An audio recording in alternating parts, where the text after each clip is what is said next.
Hello and welcome to LG's step-by-step guide on cleaning after doing the laundry. After your daily laundry, you should consider some routine cleaning tips to keep your washer running efficiently.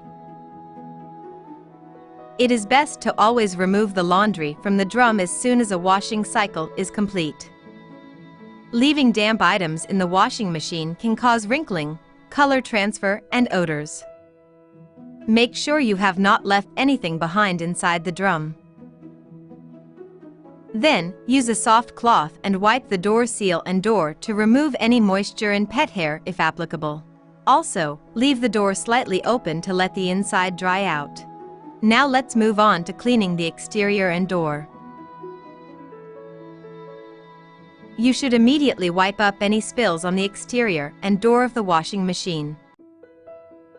So if you spill something, first wipe up the spill with a damp cloth until clean. If the spill is on the inside of the door, just do the same.